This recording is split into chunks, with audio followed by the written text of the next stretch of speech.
Sunshine's Corner, being brought to you by Quint and Richie Studer.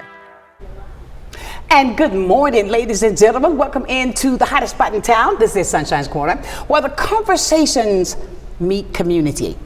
And today, we want to welcome the newly confirmed Chief of Pensacola Police Department, Eric Winstrom. Did I say that right, Eric? You said it right. You nailed it. Thank you so much, Sonshine.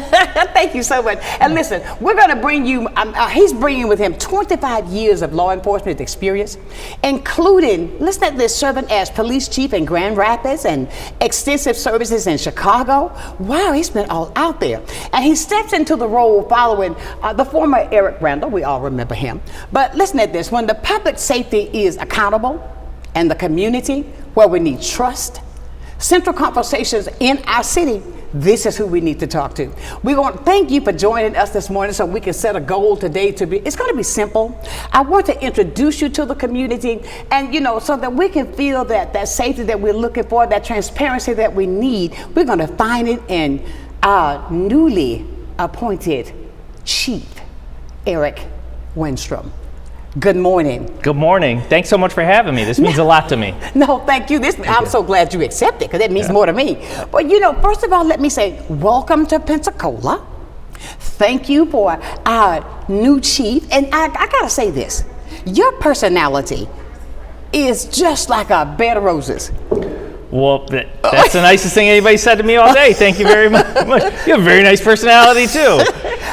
But your personality is so easy to talk to. Well, thank you very much. Yeah, I get a lot from people that you don't seem like a cop, and I don't know exactly what that means, but I think I've always kind of taken it as a compliment when they say I don't. But we need more to get away from the culture of being not approachable and being, militaristic and us against them, because we're part of the community too. We're part of the city too, and we're just people like everybody else. So to be seen more as just the uniform we wear is really important to me. And you know what? When you say uniform, when I stepped out the door, I was shocked to see I didn't see a uniform. Well, part of that is because sometimes I like to mix it up, but part of it too is I'm a rule follower, not a rule breaker, and I'm getting my license in Florida. Just like when I left Chicago, I had to get licensed in Michigan. I remember. And I haven't taken the test yet. They don't offer the test till mid-April, and I won't wear a uniform until I'm officially licensed here. Now the law lets me still be the chief and run the police department. But we had a saying in Chicago: "This is earned, not given," and I'm gonna. To earn the uniform, and part of that is doing what all of my police officers did, and that is they have to take the licensing exam and they have to pass it. So when you invite me back again, hopefully sooner, but if you invite me back, at the end of April, I'll be here. I'll come back and show you my new uniform. You will be back, guaranteed. I love the fact that how you are, it's by example. You say, just like I have with the other officers, I'm going to do the same thing. And I think that when there is a person that has a higher position, I think you do lead by example. That's right. And I strongly believe that, and hearing you saying that means a lot. With the fact that you've worked in places like Grand Rapids, then on to Chicago, I want to ask you this. Did you ever meet Barack Obama? He's from Chicago. I did meet President Obama. Did you really? I sure did, yeah. When I remember State Senator Obama. Not only that, I'll tell you a story. He probably doesn't remember this, but I do.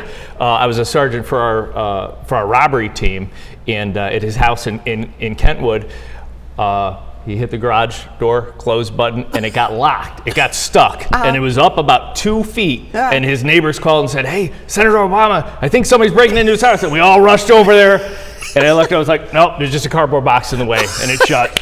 And everything's good. Yeah, what a nice guy. I mean, president, obviously, so honorable. But the cool thing was, with him being in the area where I was the police, he was just like a neighbor. Exactly. And that's how he treated everybody else. So then, it got pretty serious when we had to put 24/7 police all around his house and barricades and everything. And a very high maintenance neighbor, but. We all felt a lot of pride. Oh, but of course. I'm sorry I stepped off my script, but when I kept saying that last night, I said, am I going to ask him that? Am I going to ask him that? But he would stop by the headquarters. I worked at the police headquarters, and he would stop by for meetings about legislations and stuff. And Really? As early as when he was a state senator, and walk through the hall like a normal human being. He acts like he's an everyday person. That's exactly right. Yeah, and that didn't change whether it was in meetings with the police leadership or when you saw him out and about town. It didn't change. It just as as he progressed in his Exactly. career, there were more people around him, and then it was tough to get close to him. Yeah. Exactly. Yeah. And with your coming to Pensacola with this, you've been in these larger places, and I think Pensacola is growing. And what do you see as far as comparison to those bigger places, those bigger cities you've been in? Well, I think it's all on scale. So Pensacola is a very safe city. The city I was coming from, Grand Rapids, has about 200,000, so 3+ times as many residents here. Chicago is 2.7 million, so obviously that much bigger. Yes, Lord, that's a lot of people. But and in Chicago, we had as many as tragically 800 homicides in a year. And so when you do the math and whittle it down, that's still far above the national average of numbers. So one of the things I looked at first when I looked at how many people are struck by bullets here every year, how many people are murdered, because that's something no one wants to live in a community where they're afraid to have their kids play on their lawn, or they don't want their kids walk to school with fear of being struck by a stray bullet or something like that. And so looking at that, Grand Rapids, when I came to the city, very high violent crime rates. By the time I left, it had been below the national average. We had a lot of success there. And looking at Grand Rapids, the violent crime is low. That is a wonderful place to start. And I think there's room to get it lower. Things important to me, obviously, the violent crime, but also what the police department can do as far as protecting victims of domestic violence, which is something that, we could talk about patrolling people, looking for people, blowing through stop signs and stuff. That's something, but we're obviously not patrolling in people's houses to see, but there are sometimes we're the best conduit for getting that information and then protecting the survivors of domestic violence to make sure it doesn't continue or it doesn't go on to something tragic. So that's something that's important to me as well. Absolutely. Tell me a little bit about your background. I mean, I did a little search. Tell me a little bit about your work history. I mean, did you start out as a police officer? Did you start out as a secretary? Did you start out as I started, so my first assignment when I graduated from the Chicago Police Department was, and I should preface it with this, I actually went to law school before I went through the police academy. I went to law school in Brooklyn. Oh, so you're an attorney? Well, I'm not licensed anymore, but I was licensed in the state of Illinois. I'm inactive now, so I'm not going to be suing anybody or doing anything weird while I'm here. Yeah. So I'm not practicing law currently, but I went to law school. I was a licensed attorney in Illinois, but I started working patrol in the public housing on the south side of Chicago. Okay. Very eye-opening for me. I grew up mostly in New Jersey, in northern New Jersey, and I didn't have the perspective of really spending much time at all in public housing. So to see like the abject poverty, and then the interaction of how the police department would patrol public housing, and I thought it was in a way that was not benefiting anyone. When I was asked as a new patrol officer, hey, get out there and write a bunch of tickets and tow a bunch of cars, and I'm looking at individuals that can't afford to pay, a ticket for parking in a crosswalk or something. I agree. Yeah, so it was very eye-opening to me of what the priorities were of the city and how it was important that those change. And in my mind, being an attorney first, I had always thought I'm going to, come in and take over the police department very quickly. That didn't happen. Eventually, 14 years into it, I became an attorney for the superintendent and was able to be put in a way to start, and that's when I met the president the first time.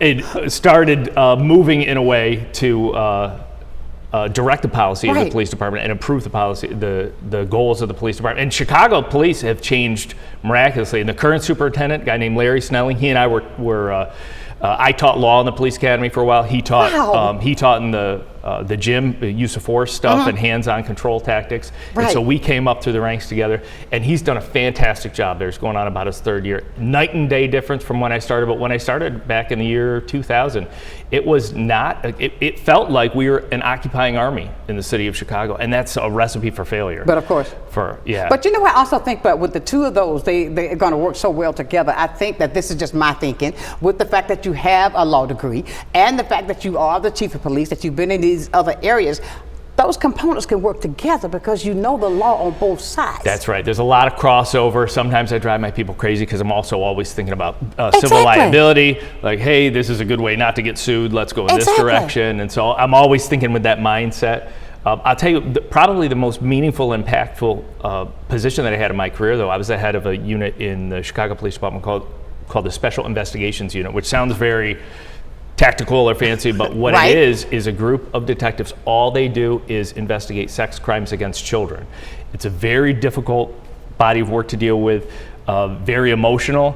I only did it for about a year and a half. There's detectives that do that work for 20 years that can do it. Oh, I left that unit when my wife gave birth to my daughter because emotionally it's very tough. I can understand. It's extremely rewarding and valuable. So after George Floyd's killed, there were a lot of calls for abolish the police or defund the police. And, I remember and that. when I was in community meetings, I would start to say, let me tell you about the most impactful time that I had in my career, and it was investigating something, as young as toddlers being sexually abused. And I would always say, is it important to put handcuffs on people that are sexually assaulting children? And Exactly. everyone would say, well, yes. I say, okay, well, we're going to agree then that that's a good place to start. We're not going to abolish the police. We're going to find out how we can utilize the police in a way that's embraced by the city, and we're going to go from there. And that was like, okay, that's a good starting point. So people, when you think about policing, oftentimes you think about that one time I got pulled over for that one thing and had that bad interaction. Yeah. But it's so much more than that, and there's so much, you get it. I Yeah. get it. Yeah. I mean, because sometimes even now I look, oh, wow, he's behind me.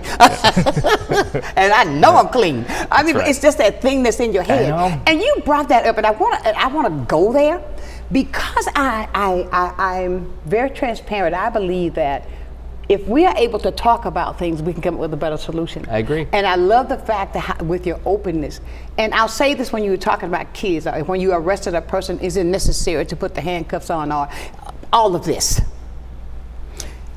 When you brought up George Floyd, that hit something. We, as a community, the Black community, there is a level of fear. No doubt. Yep.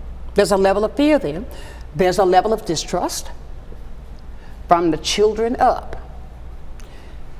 And as I was studying and going through the stuff that I could find about you, I believe that what I see your strategy is that you're going to the badge is going to bridge to the community. That's right. And that's going to be a connection there that we can build to get rid of that distrust. That's right. That's right. And because I'll say that when we were talking earlier, and I think about sometimes when you even see kids with the kids in the community, as I was talking with Tara, they are afraid of the police. And I think with what I'm hearing from you, that barrier is going to be broken. It's going to let them know, because you are so easy to talk to. You are going to show them that these are the people, that uniform is the one that you should really be running to. Yeah. Don't fear that uniform because of what you have seen. You're going to rebuild that relationship. Yep.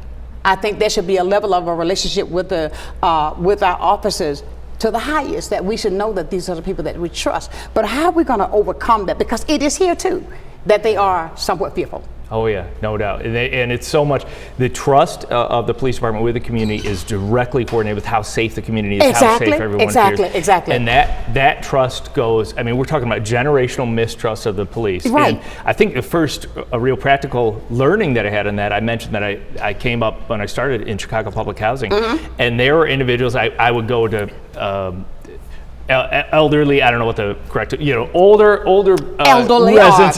Those people. Our senior people in Yeah. the city of Chicago when I was in my 20s, and I would interact with them and just talk about history and them growing up in Chicago. A lot of them migrated from the South, and they would kind of explain to me, they're like, hey, when you knock on doors in this high-rise project building and somebody opens the door, they're not seeing Eric, they're seeing the uniform. That's it. And they said, and they're like, generationally, they're hearing about generations, especially in the African American community, of people wearing American police uniforms that were, enforcing black codes and Jim Crow laws. And that's not, I think of things that I heard. I was blessed to have both my grandparents on both sides, so all four of them lived very old. Of course.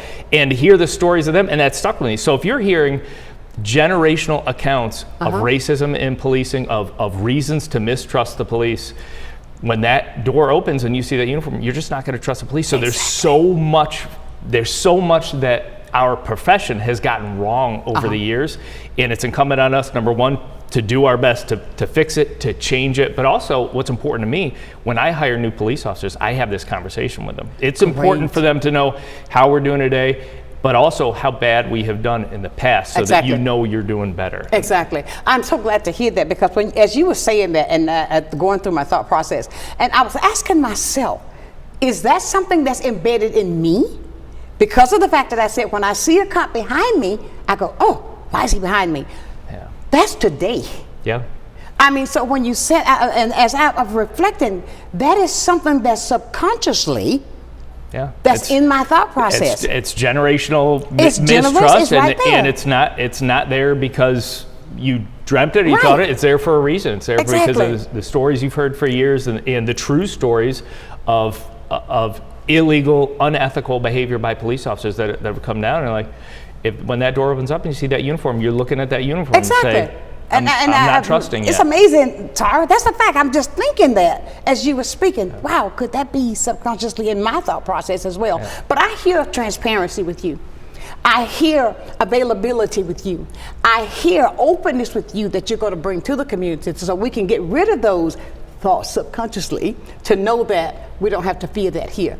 Ladies and gentlemen, we're having a great conversation today, and I would urge you, if there's something on your mind, I hope that the chief does not mind, because I will ask that you would like to call and welcome him into Pensacola. 850-432-7768. You can call or text and have that conversation, because he's my BFF now, okay? Right here. We're going to take a break and come back with more on Sunshine's Corner.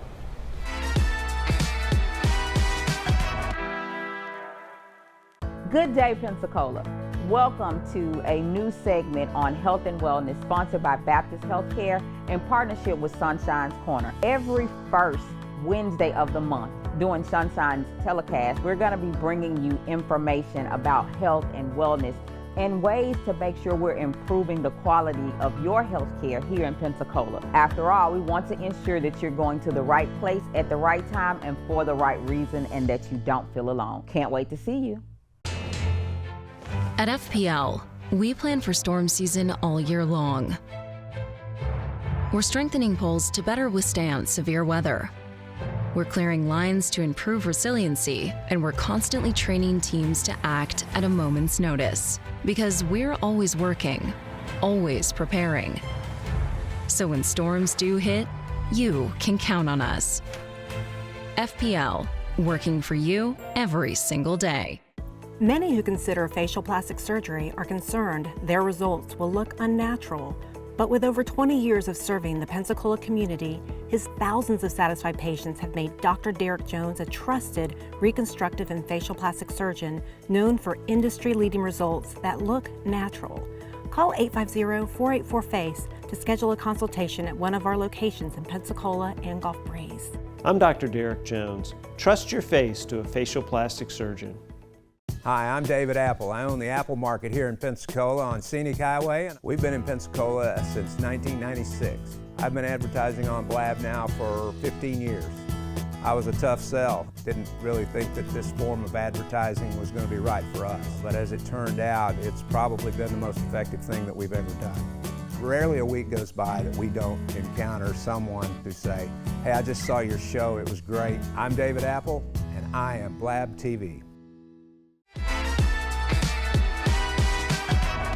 Exactly. It's tough to talk about, but and welcome back to the hottest spot in town. That's okay, Chief.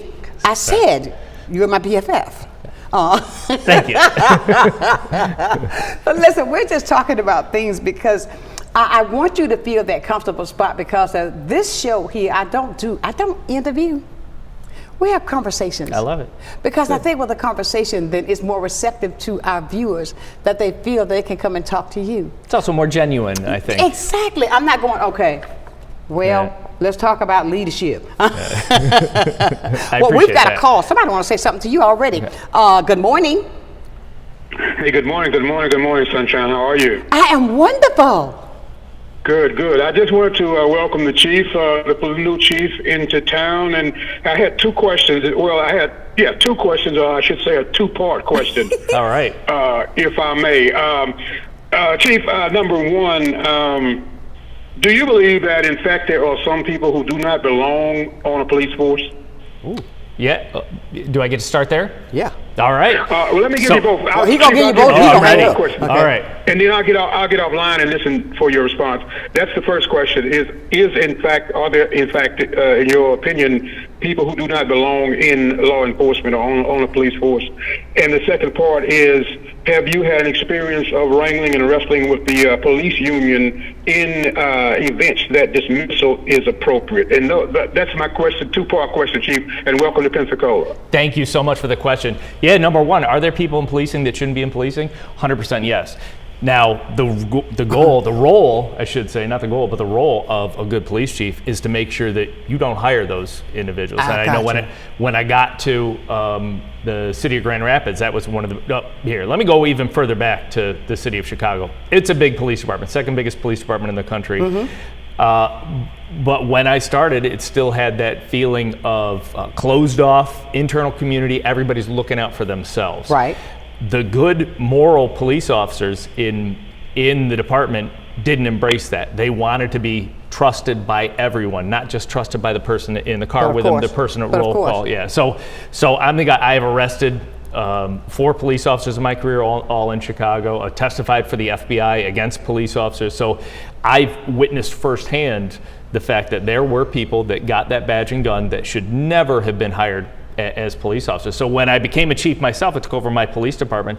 I met with my hiring team very early on and said, all right, what are we going to do to make sure that we don't hire this? And part of that was psychological evaluation, which seems like something maybe it's just a check the box. But I met with a psychiatrist that we were working with and said, what do you, what are you flagging? What are you looking for? And they were sort of vague things like, addiction to, we don't want alcoholics. It's all very important. Right. But I said, what about the propensity for violence? Like, shouldn't that be your number one thing on the list? Like, what about domestic abusers and things like that? So they changed what they were looking for in the psychiatric process to make sure that we didn't get those officers there. Having said that, I fired 2 police officers while I was chief in the city of Grand Rapids. But we should expect our officers to be held to a higher standard, and the officers should want to be held to the higher standard. So like I said, when you knock on that door and the door opens in the uniform, when you see a Pensacola Police Department, I want the people of Pensacola to say, that's a department that's trustworthy, that holds their officers to higher standards, that doesn't hire people that shouldn't be cops. Right. And that if there happens to be somebody that snuck through the process or that was there when Chief Winstrom got there, that they're going to be asked to move on. I got you. Very good. I'm sure that was Hasm, that he's one of our strong, he's so smart.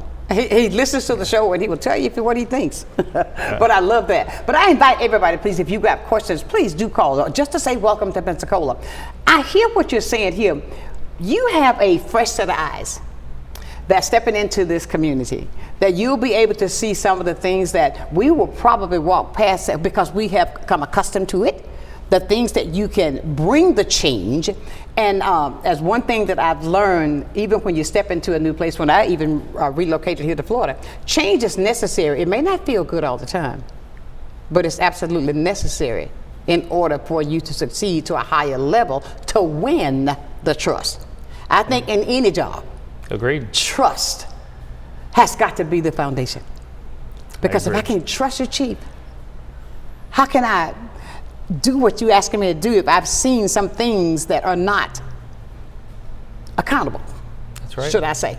Yep. And I say that because I just want our community to see I'm straight up with you guys all the time. And just by meeting him from walking in the door, I'm going to go back a little bit further than that. I had gotten several phone calls about you. Oh, Sonshine, you're going to love him. I had gotten several phone calls because, and even when I got the call that you were doing the interviews on yesterday, I said, oh my God, I can't do it. My show is early. So I went the back door and I called somebody else. You know how to get things done. That's it. But I say that because I want to, with your fresh eyes, long-standing with law enforcement, and with what we have here, I want to hear your plans, or just a tidbit of your plans for your first 90 days. First 90 days is important. and I already mentioned about getting licensing, so I've already started studying the differences in Florida law versus Michigan versus Illinois, et cetera. So there's the things about me, but then I think there's a lot of capacity for exciting things in the police department. to be respectful to the police department that it is. I've made a commitment. I'm not going to come in like a bull in a china shop and change stuff around. I'm going to learn. Like that, a bull in a china shop. That's right. I'm going to learn everything I can. Everything. I'm going to learn everything about the Pensacola Police Department in those first 90 days. I want to be an expert on the Pensacola Police Department, about the people that work there, but also on the people in the community, and hear what the community wants, because the city of Pensacola is entitled to be policed in the way that the city of Pensacola wants to be policed.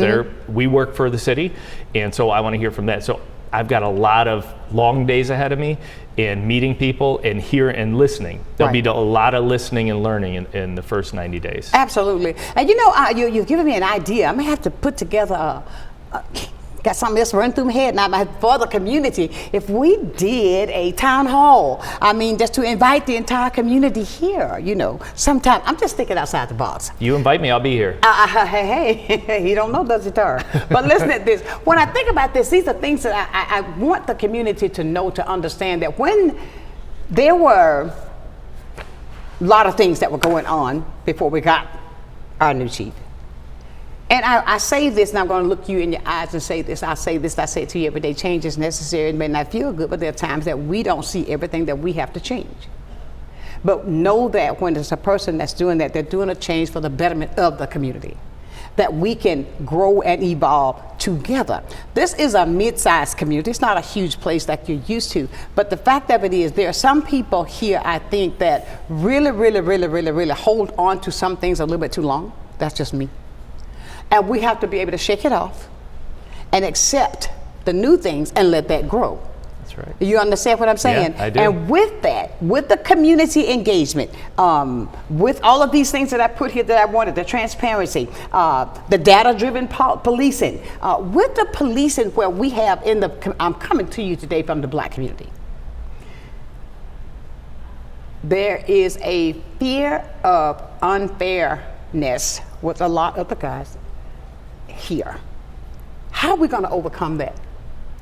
Well, first, it's opportunities like this. There have been times in my career, like we mentioned after 2020, where just as a police leader, getting invited to have these conversations, that they were taking police toys off toy store shelves. They were taking police cartoons off the air because no one wanted to be associated with the police, and that was so damaging, because the police are still such an important part of the public safety puzzle. It's you can't just throw the police out. Of course not. And it was defeating and creating an even more dangerous environment. So getting those opportunities, just like today, where I get to come and not only talk but hear and listen, because I don't know what I don't know. Exactly. Yet. Yeah, and then it's people ask me at my last job and already asked me here, what are you going to do to, first of all, I get the question, what are you going to do to rebuild trust? And I start with, okay, rebuild trust. All right, tell me about the point in history of the police department here or policing across the United States that especially the Black community and policing just loved each other. We're in perfect trust. And everyone's like, well, that doesn't exist. I'm like, all right, well, let's talk about building trust then. I'm going to start from square one. What are we going to do to build trust?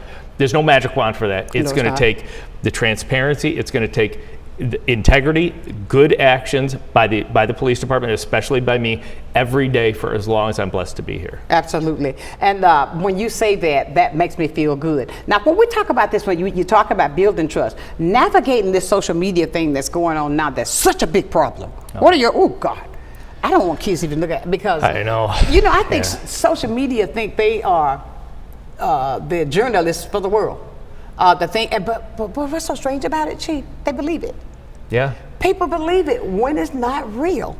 There's so much misinformation out there. I have a 12 and 14-year-old at home, and I'm like, man, when I was a kid, like, things are so different now. Isn't the it? Stuff that they got to go through, and the predators that are out there, but also God, yes. It's like, back. A lot of stuff you see on social media is like writing on a bathroom wall. You can't argue with somebody writing something on the bathroom wall. You don't know what to do, and it's anonymous sources and whatever. But there's misinformation that gets out, and people see it and think that it's true. They think that it's true, and so we have to do an even better job as a police department, as a city, in the media, to get the truth out there, to counteract those oftentimes anonymous voices who there's no accountability for at all. I mean, in your eyesight, with the police department here, what does community policing look like to you? just community in the black community, not just the black community, because I know right now that's what our community is concerned about. And I'm going to be a little bit more transparent with you right here. Because of everything that's going on in the world today, we're pointed at. And I think with that, to get that trust back for the community policing with everything that's happening from the top, that's going to be a job. It's going to be a job. I think that is the job. Yeah. That's going to be a job right there. Yeah. And community policing for me, and if you go back 10, 15, 20 years when the term kind of started, you were talking about like, oh, coffee with a cop and National Night Out and all these things. And, you know, sometimes it's playing basketball with kids or all these events. All of that is very important. But what's more important is that if Sonshine calls 911 and Officer Eric shows up, or you just have a concern and see me walking down the street, it's not, oh, there's somebody in a Pensacola police uniform. It's, oh, there's Eric. Exactly. Because Eric's part of the community. He's wearing a police uniform, but he's part here. So that comfortness, that understanding of the neighborhood you're patrolling and making those personal connections, that's even more important than those sort of one-off events that we have, which are important and helpful. Of course. But being able to get in a position where everybody in the city of Pensacola doesn't see it as, oh, that's a police. They see it as, that's my police. Right. We're all in this together. Like, I'm proud of the Pensacola Police Department. They're like, this person's with me. So when you call 911, you see me walking down the street, like, that's my guy right there. Exactly. You know, because there's a level of feeling that they feel that we're unheard. And I feel that we're going to overcome that together as your friends. Because I think that's a job that we've got to take on. It's going to take us doing that together. Yep. You bring, we got to accept. And I think with your bringing it, the way that you're bringing it to me, even with the conversation today, is going to be more receptive than me just showing up in the uniform and say, hey, look, it's going to be like this. You know, what you said when you was to go to the little ladies' houses and you talk to them, then that's saying that you are accessible. That's right. That I'm not afraid to walk up and say, oh, that's the chief. Let me stand straight. But hi, chief. That's a human. That's Eric. Yes. I could talk to him. I could tell him what the issues I see in the community, or you could just say hi. You know? Exactly. Yeah. Because there's times, like I said, early on in Chicago, and it felt like I was working for an occupying army. People wouldn't even acknowledge your presence. You know, walk by, and I'm like, but I'm policing your community. We should have this. So it's changed, fortunately, over the years, and I've seen the profession get so much better. Body cameras were one of the greatest things. I was aware of police officers in Chicago who retired the day they were issued a body camera because they were so uncomfortable with being on camera. And I'm like, how are you policing that you're going to quit instead of, you know, but that's how it is. And now most of the police officers wouldn't even go on the street without one because it's protection both ways. It shows everything. You cannot say anything because here it is. We got it recorded. That's right. And come on, guys, why did you quit? That was the way to keep going. But the fact of it is, I think what you have, you're going to be engaging with our youth. I'm talking about our teens. Oh, yeah. God, you know how to, you got teens at home. Yep. You understand. Yep. And with them, we got to win them over.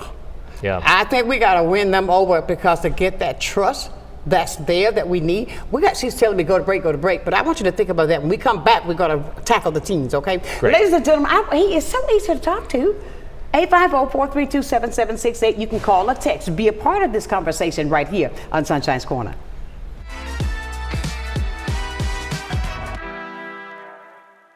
You finally found the perfect car in racing blue. You even got them to throw in the LED fog lights for free. Auto Owners insures your car because some people never learn to parallel park. That's simple human sense. Ask the Messick Insurance Agency in Pensacola if Auto Owners make sense for you. Keep going, more. No, stop!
Get a fresh cut and a fresh start at AHW Barber Academy.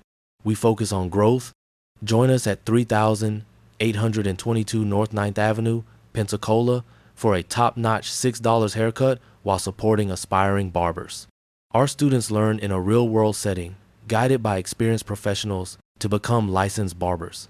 Need a cut or a new career? Visit AHW Barber Academy or call 850-692-9298.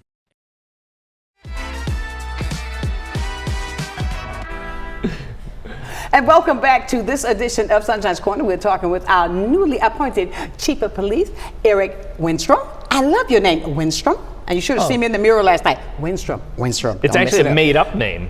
So my family's originally from Sweden, and whatever the name was sounded, my great-grandma thought it was too ethnic. So she just made this name up, which sounded kind of Swedish, but kind of American. Yeah, so anybody with the last name Winstrom is related to me. We're second cousins or closer. Oh, wow. So, okay, you're your cousin, yes. Winstrom. So right. They did a good job making up a name. Yeah. Look, with you, the joy that I see in you, I think that is I see a level of happiness that you're here. I'm so happy I'm here. I mean, and I'm not just saying that because I see you smiling. I mean, and because my mother always taught me, so when you look at a person's eyes, you can see where their heart is.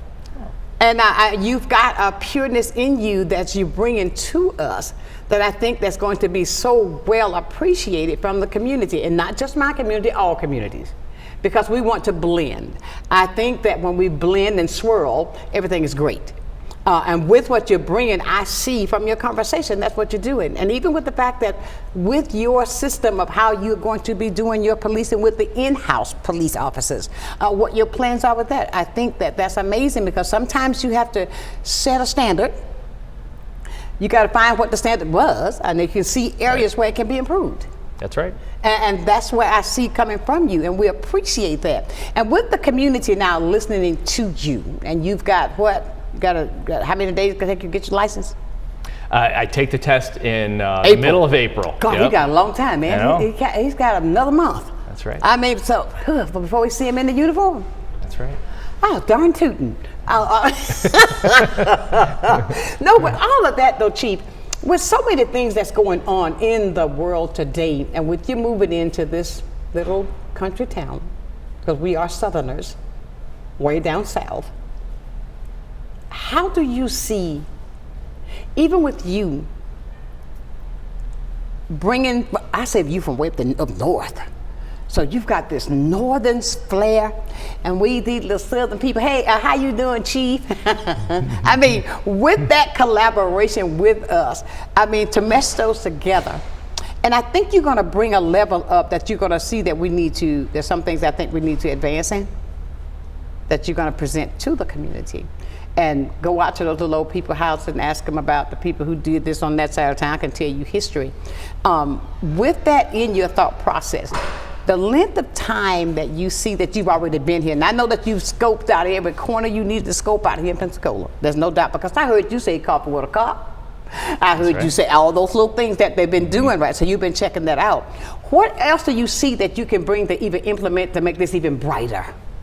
Well, you mentioned earlier interaction with youth. And the problem that we see in our profession is that oftentimes the first interaction that a young person, even if they're in their 20s, oftentimes the first interaction they have is when they're getting a ticket, or handcuffs are being put on them, or even worse. In my case, I had a brother that went to prison. Handcuffs are being put on a family member when you're a child, and you see that. And that stays with you for the... Police officers might do thousands of traffic stops in their career, and might forget thousands of traffic stops in their career. But usually, if you've been pulled over once, you probably remember that traffic stop, and you remember how that officer made you feel. Right.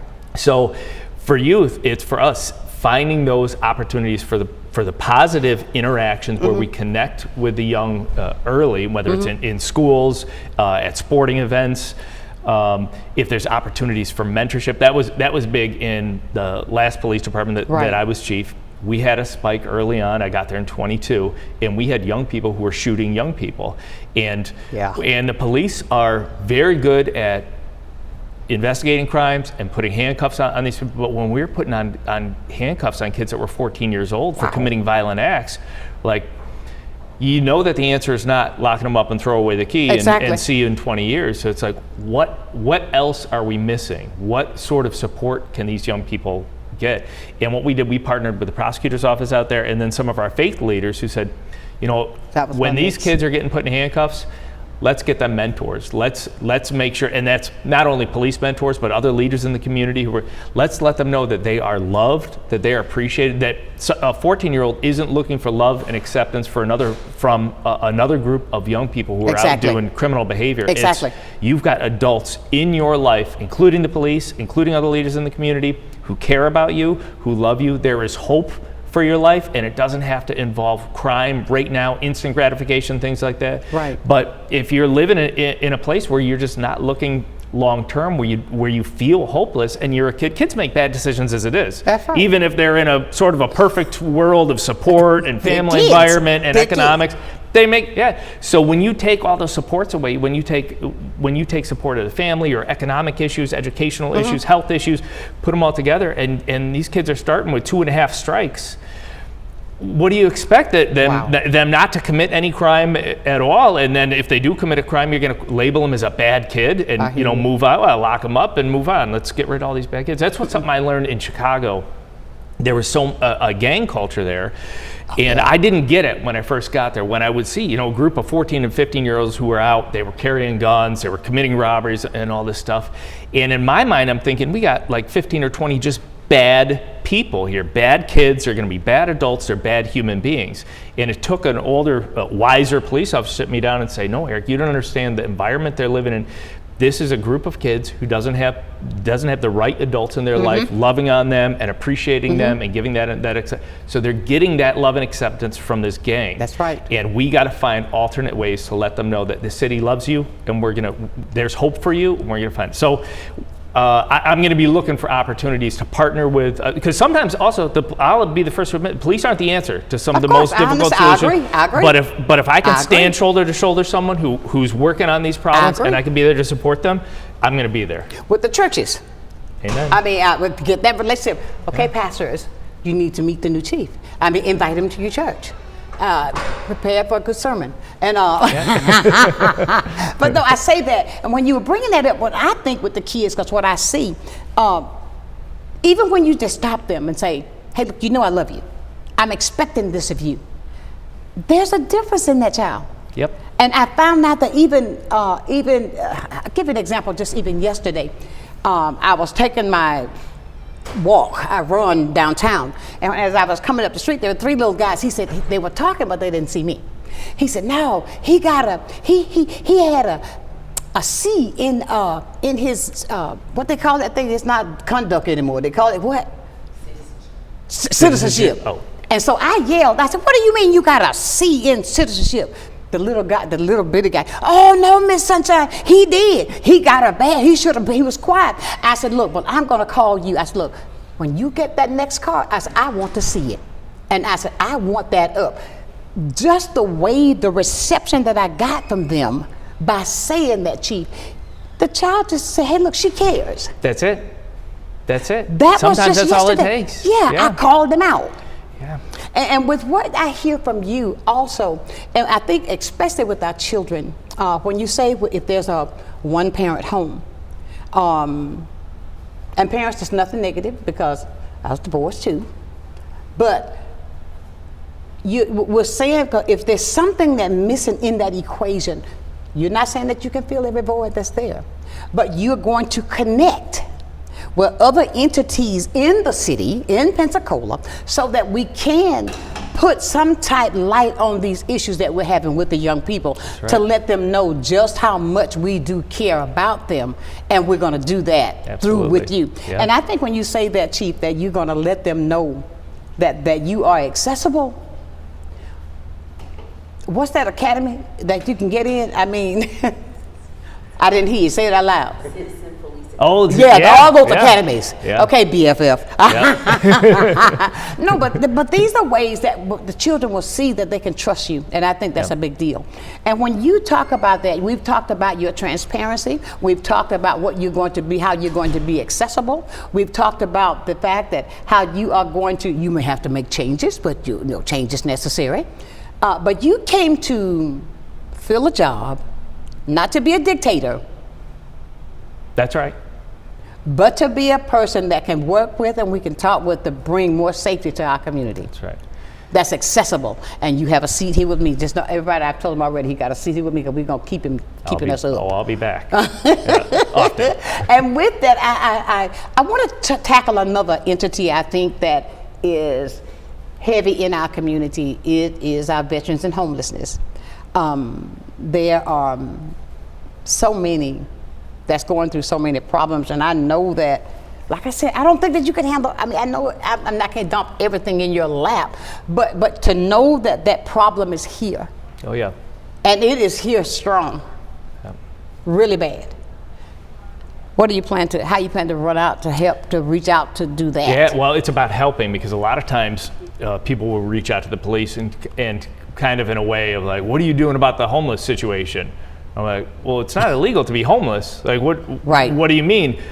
But if you look at it both mental health issues, addiction issues, our unhoused situation has a higher level of victimhood of domestic violence, of sex trafficking, all these things. And if you think that if you don't have a door to lock, you are in a place where you're more likely to be the victim of theft, of all sorts of crimes. So looking at it not in a way of what are the police going to do about homelessness, but what are the police going to do to support, especially those entities which are working towards sustainable housing. Right.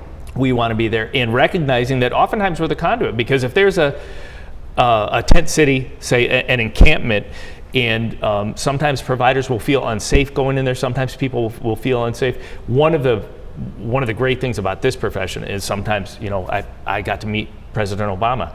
I got to meet billionaires. I can have a conversation with anybody. I'm perfectly comfortable interacting with our unhoused community and hearing the stories from them that other people might not have the opportunity to, because maybe they're not even comfortable walking into that tent city. I hear you. So we recognize that we can be the conduit for those services, which, hey, you guys might not even know, but this is where this group of unhoused people are. I think they need services. Get in here.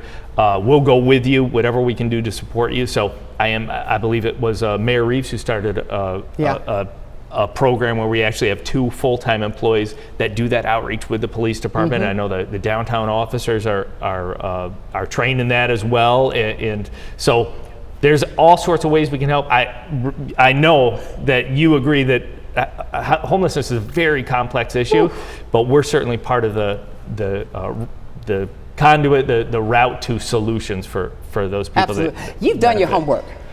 I'm listening to you. You've done your homework. Now, look, that's what it's supposed to be. You're tapping in on everything that we've already discussed here. You're ready for this. Ready. But that shows something to me, because sometimes when a person gets a position, I got this position, let me go. But you've done your homework. And that's what I think it takes, because if you're going to be that person that you are telling us that you're going to be, then you're showing us, and not only with your words, that we can see it. Like I said, I'm looking you in your eyes, and those are the windows to your soul. And you can tell when you look into a person's eyes. Look, I'm having a great conversation. I could sit here and talk to him for another hour, but look at Tara, she's looking at her watch. Okay, but look, we got to run and take a break, and we're coming back so that we can talk more with our new Chief of Police, Eric Winstrom. We'll be back with more on Sunshine's Corner.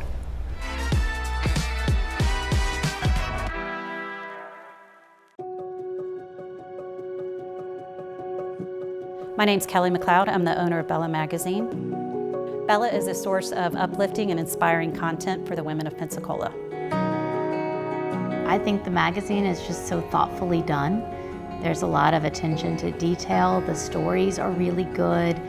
You've got seriousness, you've got fun, education, fashion. It just encompasses everything. Women are multidimensional, and so is Bella. The Emerald Coast Utilities Authority's state-of-the-art materials recycling facility processes recyclables for communities throughout the region, lowering need for more landfills. This highly efficient recycling service accepts glass, paper, cardboard, plastics, aluminum, and more. But we need your help. Please make sure your recyclables are clean of garbage, food, and liquids.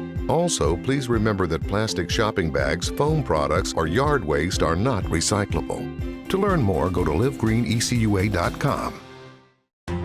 From the efficiency of American natural gas and the dependability of nuclear power, to the strength of Florida's sunshine and the flexibility of advanced battery storage systems. We leverage a diverse mix of energy sources to power our growing state, ensuring reliable, low-cost power for your home or business whenever you need it. FPL, working for you every single day. Well, I think it's all about local, and I'm a big believer in local. So I think anytime you can carry a message out locally, it's important. And I think it's anytime the person that delivers the service can also deliver the message, which is unusual. You have the people that actually deliver the project doing the talking, and I think that's a huge difference, and really makes a huge value difference for the consumer. So I'm really just so grateful that we have this local opportunity with Blab TV. My name is Quint Studer, and I am Blab TV. Well, part of this building. Oh, yeah. And it's Sonshine and Eric on the TV. I mean, that's our theme song. Good. But listen, everybody, we're having a great conversation. Can you believe that we've talked an hour? Time is just about up, but I want you to know something. You have answered even the questions I tried to go back around the back door with and come back around another way, but the answer was still there the same. And that's just that journalism in you when you want to try to see if you can get another answer. But I want to say welcome to Pensacola. We appreciate the fact of what you're bringing. I believe, and I said I, personal pronoun, when I looked at your resume, and even when I looked at the guys that were up initially, and I was checking out who, what, where, and when, and when it was spoken, who was chosen, that's when I went deeper into you. Your background, and please don't take this the wrong way, ladies and gentlemen, I'm just telling you what I perceive. I think that with you and the Black community, you have that experience.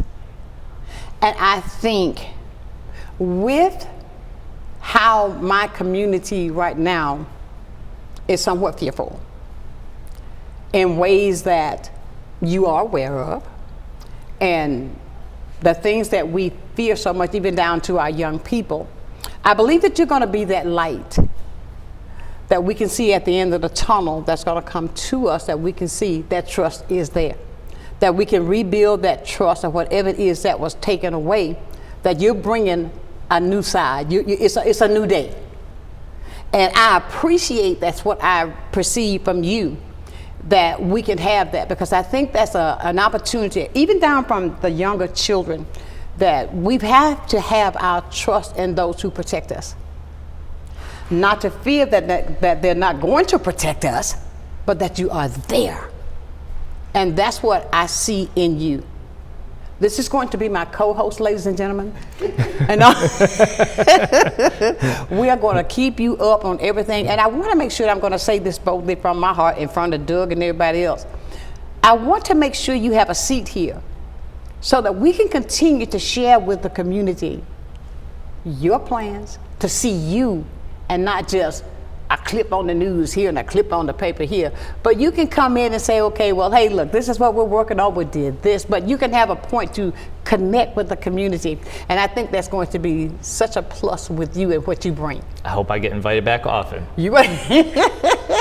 You will. Good. Tara gonna say, well, Sunshine, and I'll say, look, get him. But no, I say that because I think that what I'm hearing with your genuineness, with your authenticity, what I'm hearing is what we need, that we can get that far. And I want my community to realize this, ladies and gentlemen, when I believe, and I'm a very faithful woman, I have faith.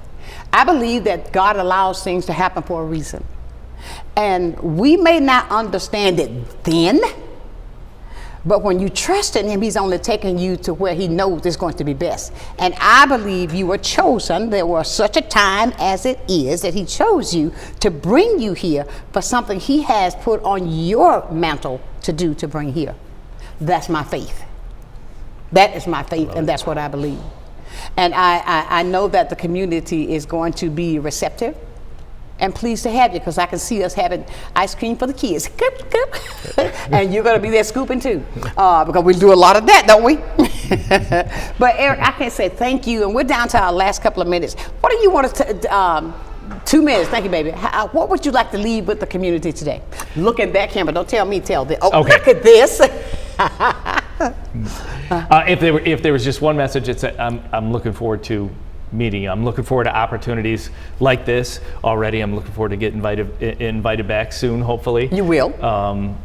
But I know there's so many more people in the city that I need to meet. That not only do I need to meet, but I need to listen to hear from, to make those connections. And I'm looking for those opportunities to meet. You mentioned some pastors. I do hope I'm invited to some churches sooner than later, and making those connections is going to be key to the success, my success, but more importantly, the success of the police department, which is tied to the success and safety of the city.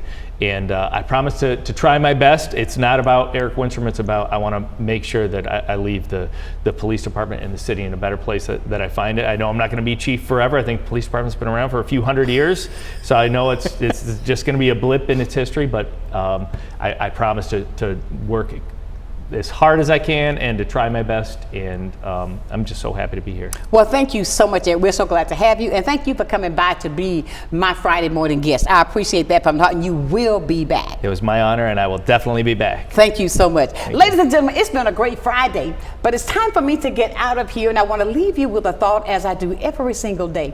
I believe this from my heart. Never, ever, ever lose your focus. Always remember, if you've got God first, I guarantee you're going to be a total success. So until Monday, for another day of sunshine and information, know that I love you with a perfect kind of love. Go out and tell somebody you love them and mean it. Be that person. And welcome in our chief with nothing but open arms and love. So until Monday, keep shining while I'm gone. Have a great weekend. We'll see you then. Thank you, Chief. Thank you. Sunshine's Corner, being brought to you by Quint and Richie Studer.